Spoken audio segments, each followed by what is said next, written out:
आज जो हम पढ़ने वाले हैं ना, बहुत ही इम्पोर्टेंट। कई बच्चे इस सवाल को लेकर कंफ्यूज रहता है कि सर जब भी मैं इसको बनाता हूँ ना तो फिर वो गलत ही हो जाता है और हमें समझ में भी नहीं आता है कि आखिर इसको कैसे बनाया जाता है। तो आज हम लोग इसी बातों को लेकर बात करने वाला हूँ, जैसे कि मैं दिखाने का प्रयास करूँगा।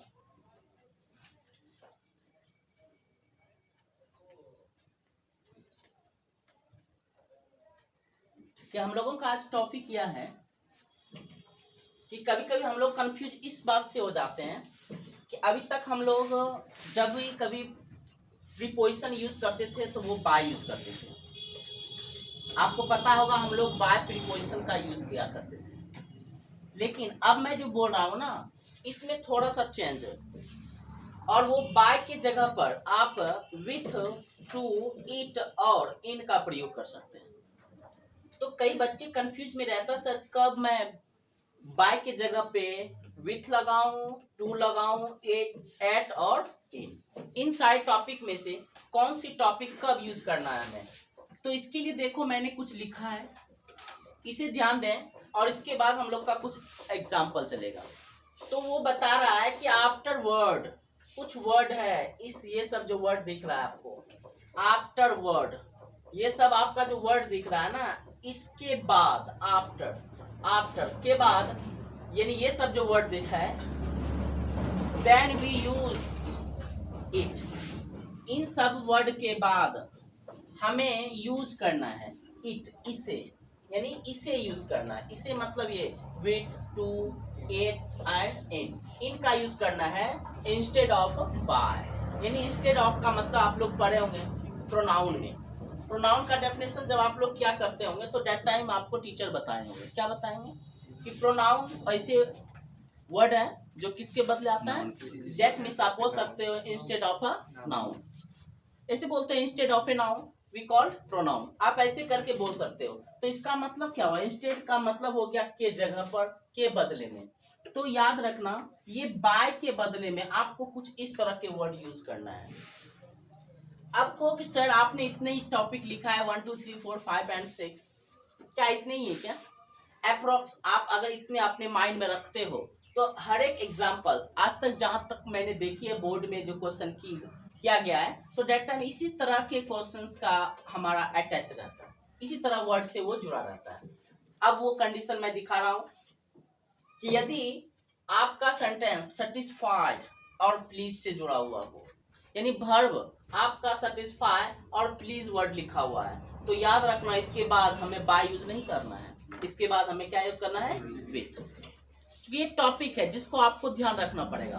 एंड सेकेंड नाउन, के एन डब्ल्यू एन, नौ का भर थ्री है ये। आप पैसे बनाते तो भर थ्री देते हैं ना, टोटल टर्म भर थ्री का ही आप देख रहे होंगे। तो भर थ्री के बाद ही तो आप बाय यूज करते थे, लेकिन अब आपको थोड़ा भर को देख कर यूज करना पड़ेगा। अब आपको बाय का यूज नहीं करना पड़ेगा, क्योंकि बाय का यूज तब करेंगे जब इन सारे वर्ड को छोड़कर कोई दूसरा वर्ड हो।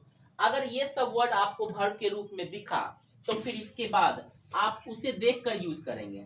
अगर नॉन लगा हुआ है तो टू लगा देना इसके बाद, यानी बाय के जगह पे टू। अगर आप सॉफ्ट या सरप्राइज जैसे वर्ड वर्ब के रूप में सेंटेंस में जुड़ा हुआ है तो दैट टाइम भी आपको बाय यूज नहीं करना है और उसके जगह पे हमें क्या देना है, एट। और उसके बाद इंटरेस्टेड तो इंटरेस्टेड के बाद आपका जो है बाय के जगह पे क्या यूज करना है। क्या इस बातों को समझ में आ रहा है? यानी ये 6 पॉइंट्स जो आप दिख रहे हैं वर्ब का जो फॉर्म है, वर्ब थर्ड फॉर्म, तो इन सारी चीजों को आप थोड़ा सा पास रखिए। अगर आप जितना इसको पास रखेंगे, कभी कभी होता है ना कुछ रूल को फॉलो नहीं करता है, और वो यह वर्ड है जो हम बाय हम लोग यूज करते थे, लेकिन ये वर्ड आ जाने के बाद बाय क्या रिप्लेस हो जाता है, उसके जगह पर आपको जो है विथ, टू, एट और इन का प्रयोग करना पड़ता है कुछ इस तरह के वर्ड को देखकर। क्लियर हो गए क्या? अगर आपने यहाँ तक क्लियर हो गया तो इसके बाद हम लोग इसी से रिलेटेड एग्जाम्पल देखते हैं, और एग्जाम्पल देखने के बाद हमें यह पता चलेगा क्या वास्तविक में वो गलत है या सही है, क्योंकि इस सब चीज को आपको ध्यान रखना पड़ेगा। ठीक है, तो देखो मैं आपको एग्जाम्पल की ओर लेके आ रहा हूँ, तो ध्यान देंगे। और देखो आपके सामने पहला एग्जाम्पल है, इस एग्जाम्पल में हम लोग बात करने वाले हैं। तो सबसे पहले तो आप यह देखिए कि सेंटेंस का वर्ब का कौन सा फॉर्म है यह? सभी को पता हो गया वर्ब का कौन सा फॉर्म है? पहला फॉर्म है। और आपने जनरल रूल में पढ़ रखा था कि अगर आप वर्ब 1 है का प्रयोग किया गया हो तो इससे पता चलता है पैसिव बनाने में क्या लगाना पड़ता है? इज आर है। एकदम सिंपल सा पॉइंट्स है जो कि आपने काफी बनाते हुए आया हुआ है यहाँ तक। अब देखो यहाँ पर करना क्या है, पहले इज आर वाला ऑप्शन ढूंढो। ये चलेगा? ये तो नहीं होगा, वाज लगा हुआ, ये तो हटा दे। ये भी हो सकता है और ये तो नहीं हो सकता। चूंकि क्यों नहीं हो सकता? चूंकि अभी मैं ऑप्शन को हटाने में लगा हूँ। कोई बच्चे कहते हैं सर कौन सा आंसर है, मुझे आंसर पे आना है। लेकिन याद रखना, आप आंसर से पहले आप उन ऑप्शन को पहले रिमूव कर दो जो सफिशिएंट ना हो। तो फिर आप इस चीज का कैसे पता करते हो? फर्स्ट ऑफ ऑल आप उसके वर्ब से देखते हो, वर्ब के फॉर्म को देखते हो, और वर्ब का फॉर्म यहाँ कौन सा है? पहला है। तो पहला फॉर्म है तो फिर आप खुद ही समझ गए होंगे वर्ब का पहला फॉर्म है तो क्या लगता है? इजारन। तो इजारन वाला तो दो ही ना ऑप्शन है हमारे पास, तो ये दोनों नहीं हुआ। अब बात आता है दोनों में सेम सेम क्या चीज दिख रहा है? It is non, it is non. अब यहाँ पे दिख रहा है बाय और यहाँ दिख रहा है टू। और ये देख लो थोड़ा सा, यहाँ पर मुझे लगता है थोड़ा सा मिस्टेक हो गई। यहाँ थोड़ा सा मैं कर देता हूँ, इसको काट दो, इसको जो है काट दो, हटा दो। आई थिंक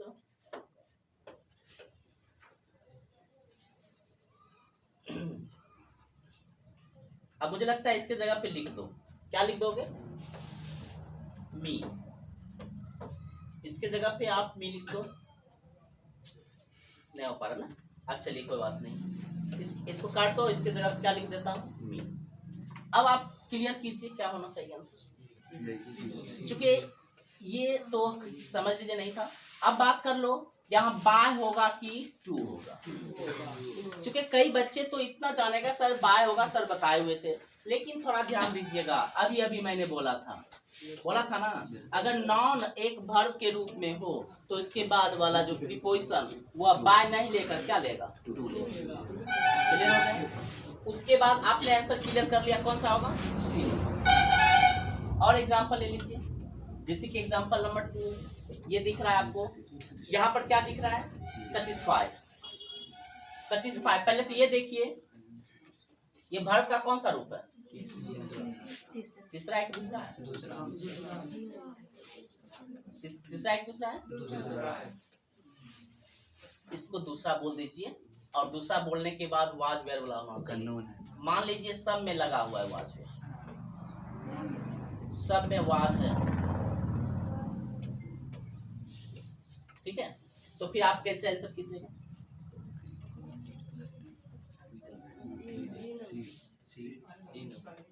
अच्छा से देखिए, सब में वाज लगा हुआ है, मे बी सोच के। सबसे पहले आप देखो, ये सेटिस्फाइड है। सेटिस्फाइड वर्ड एक ऐसा है जिसको देखकर क्या लगाते थे? विथ लगाते थे ना। तो आइए विथ वाला कौन सा ऑप्शन है? तो सर इतना इजी है? हाँ इजी है। अगर आपको समझ नहीं आ रहा ना कि बाय होगा कि विथ होगा, इन होगा, जो है, अगर ये सब वर्ड आपको पता नहीं है तो फिर आप प्रीपोजिशन सही से यूज नहीं कर सकते हैं। वहां पे आप बाय वाला ऑप्शन ढूंढिएगा और आपके अकॉर्डिंग बाय मिल भी जाएगा। ऑप्शन सेलेक्ट भी कर लीजिएगा और आके कहिए सर हमने तो पूरा बनाया था, लेकिन आपका गलत हो गया ना सर। यस, पहले वाला में नान था तब ना टू लगाते थे, उसमें तो नो था, तो उसमें टू का है। इससे पहले वाला एग्जांपल, इससे पहले वाला एग्जांपल देखना पड़ेगा मुझे।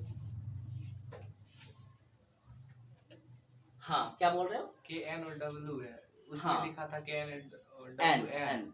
चलिए आप सही सवाल कर रहे हो, लेकिन थोड़ी सी आपको समझना पड़ेगा और ये उस समय समझ लेना था। मैं ये कह रहा हूँ कि आपका ये जो टर्म है वो भारत का कौन सा फॉर्म है? पहला है। तो पैसिव बनाने में कौन सा फॉर्म देते हैं? पैसिव बनाने में भारत का तीसरा। तो तीसरा फॉर्म क्या हो गया? नॉन। तो क्या बताओ, नॉन के बाद क्या लगेगा? टू नहीं लगेगा? नॉन आया ना? यानी वर्ब के तीसरे टर्म के बाद ही ना आप बाय यूज करते थे। सोचना था इसको। वर्ब के थर्ड फॉर्म के बाद ही ना आप यूज करते थे बाय।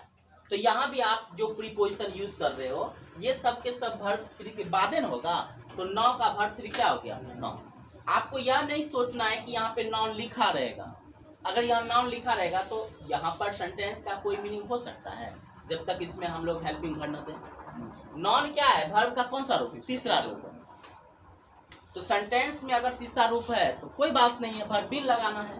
बिन है? नहीं है। लेकिन यहाँ पर आपको देखना क्या है, सेंटेंस में वर्ब वन है, पैसिव बनाने में नॉन हो ही जाता है, इसके बाद क्या लगाना? छोटी सी बात, लेकिन फिर भी कभी कभी बच्चे को काफ़ी प्रॉब्लम आती है।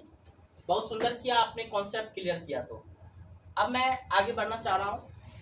इस एग्जाम्पल में थोड़ा देखो, कौन सा आंसर होना चाहिए? इसमें 3 ऑप्शन है, आंसर क्या होना चाहिए? सोचो, अच्छा से सोचो। सबसे पहले तो जो भी आपका टॉपिक है वो यूज कर रहे हो, वाज सब में लगा हुआ है। चलो हटाओ, वाज सब में लगा हुआ है। अब करना क्या है, यहाँ देखो थोड़ा सा प्रॉब्लम यह है, सब कुछ सेम है, ये वाला प्रॉब्लम है। तो कौन सा आंसर होगा?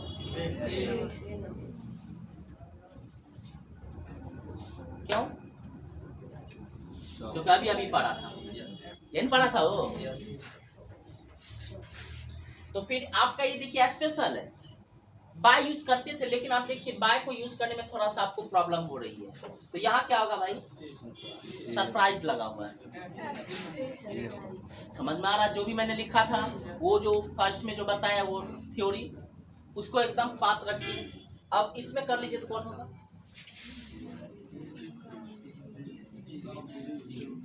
विथ वाला ऑप्शन कौन है? आप देख लीजिए कौन सा सफिशिएंट ऑप्शन होगा, बाकी आप लोग कर लेना। इसमें देखो कौन सा होगा भाई?